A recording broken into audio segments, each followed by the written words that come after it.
Mungkin sih ada mah. Oh, masuk Rồi màu lúa cái ô lên tata mà thấy cũng sáng một chút sáng có chủ nó. Ô. Là nhau chị họ. Ô, chỉ sang một tiền là chỉ phải tiền một mà cái quần áo một đứa kia chứ. Nó nói cho sáng phải nó lục xuống nó.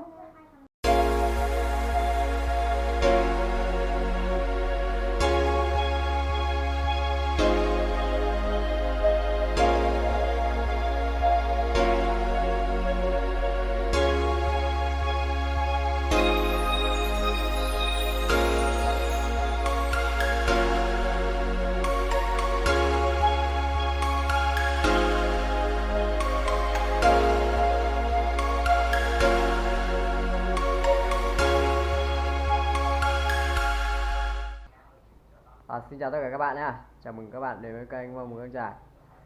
Hôm nay chúng ta sẽ cùng đi khám phá về một cái phong tục làm cúng của người dân tộc Mông. Cái phong tục này thì người ta làm cúng nhưng mà không có thầy cúng, mà thầy cúng người ta sẽ mời một vị thần linh ở trên bầu trời xuống để làm cúng cho những người thân trong gia đình.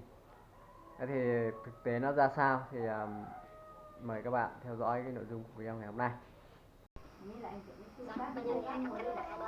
Đây chào các bạn nhé, đây là cái con mà sẽ cho nhảy lên đây này.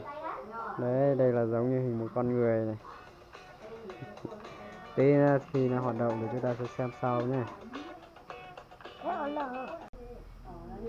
Và đây là những người háo hức đến đây xem các bạn.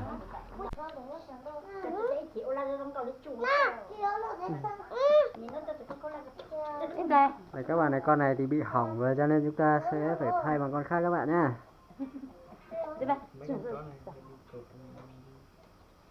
Tí nó thay bằng con mới thì chúng ta sẽ xem chúng ta cho nó nhảy sau.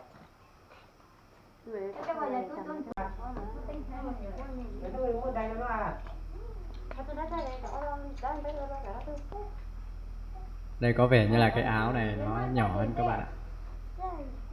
Đây cái rổ này to lắm. Tôi đang phải tìm một cái áo mưa khác để cuốn được hết cái rổ này.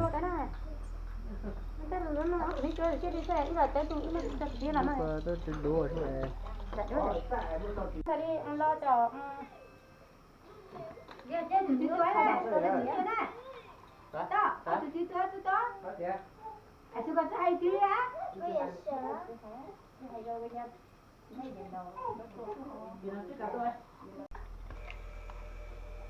Đấy, người ta chuẩn bị như thế này để tí nữa người ta sẽ gọi thần linh nhập vào cái con này các bạn này.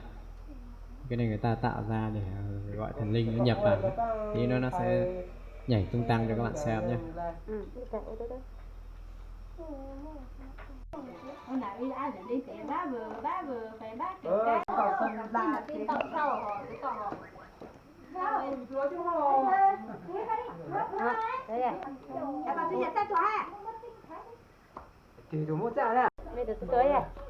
Đấy, bây giờ là sẽ cho áo nó mặc. Gần như là cái công đoạn chuẩn bị của nó gần sắp xong rồi các bạn nhé. Một lúc nữa là chúng ta sẽ đi gọi thần linh nhập vào, sẽ cho nó hành động.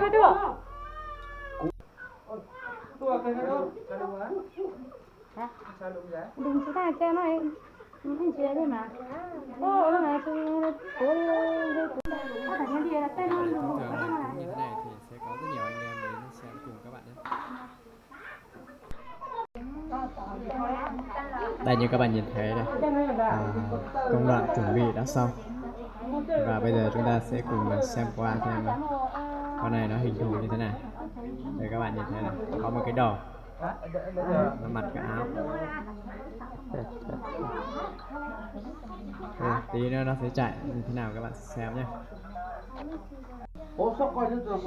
Đây là cái công đoạn đi gọi thần linh nhập vào đây các bạn này. Ở ngoài thì mình không quay nhé, mình ở trong nhà thôi, mình sẽ không đi quay ở ngoài tối.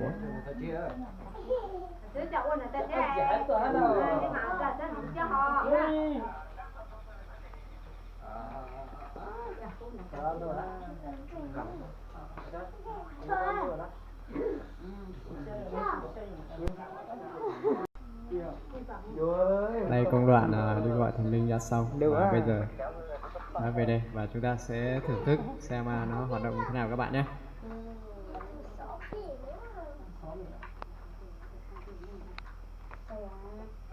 Cái này thì có ít người mới gọi được thôi các bạn nhé, chứ không phải là ai cũng có thể gọi được xuống để làm cho chúng ta xem. Cái này thì thực ra là cái hồi mình bé mình đã xem rồi, nhưng mà từ khi mình lớn cho đến bây giờ thì đây là lần đầu tiên.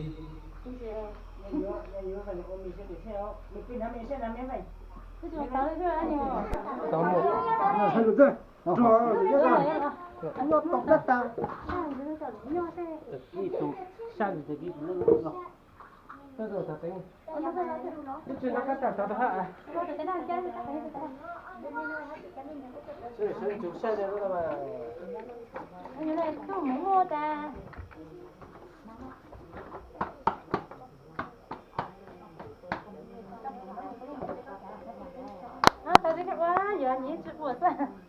Nhí cũng thích chụp quá. Dạ. Lười ra lửa.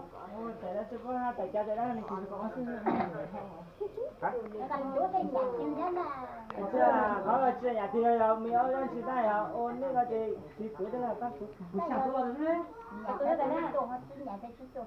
Tại thế nhà ta thì tôi rồi. Không mà nhà ta nhà đây. Anh chồng cũng vậy.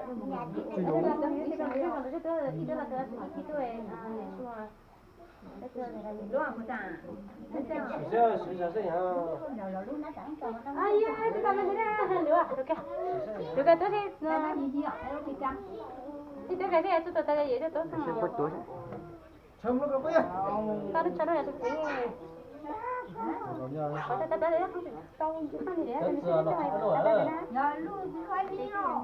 Tới lũ mà. Không thể tôi chưa khai mà không thể. Vì xe ông tàn chung xuê. Nó cả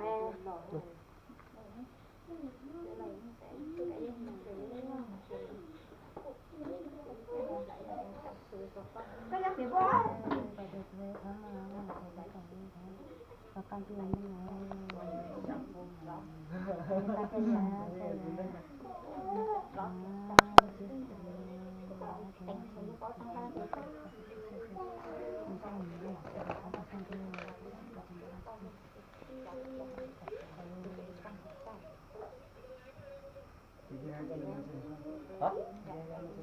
Cái gì? Cái gì là chỉ cần nói cái xem nó tặng cái gì cái gì